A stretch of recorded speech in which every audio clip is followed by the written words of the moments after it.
She stood on the jagged edge of the mountain, her feet bleeding, her hands raw and blistered, clutching a heavy wooden club. Before her, hanging from crude wooden gallows, were the lifeless bodies of her 2 sons and her 5 stepsons. The hot mountain wind carried the sickening scent of decay, but she did not run for 5 grueling months under the blistering desert sun of day and the freezing winds of night. This solitary woman waged a relentless one-woman war against the wild. She had no army, no weapons of steel, and no hope of rescue, yet her silent vigil would do what no army on earth could. It would pierce the heart of a legendary king, shatter a national curse, and prove that a mother's love is stronger than the grave. Oh, understand how Rizpah ended up on this mountain. We must go back to a royal betrayal. New location. Years David's earlier, royal she prayer was chamber. a concubine to Saul, the first king of Israel. She had borne Saul 2 sons, Ammon.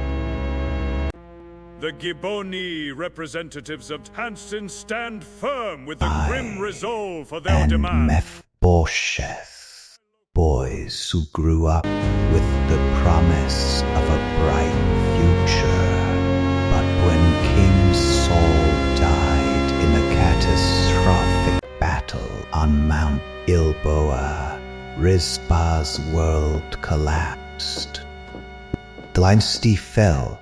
David ascended the throne, and Rizpah was left to raise her sons in quiet exile, praying the storms of political intrigue would never find The 7 them. young She men thought are they were marched safe. up the rocky peak She in was chains. wrong.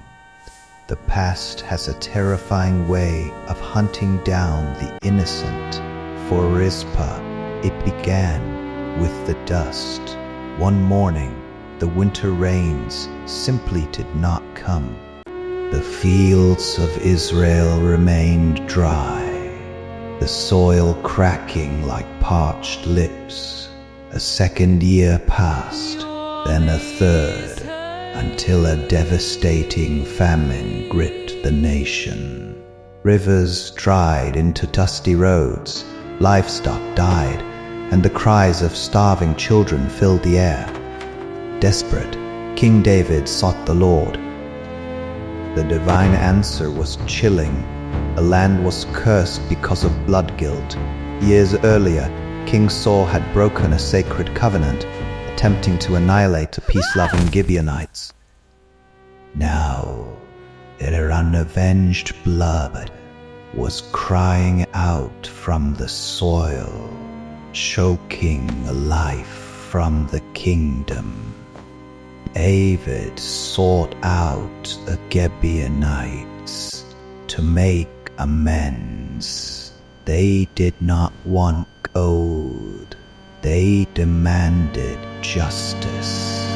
They demanded blood.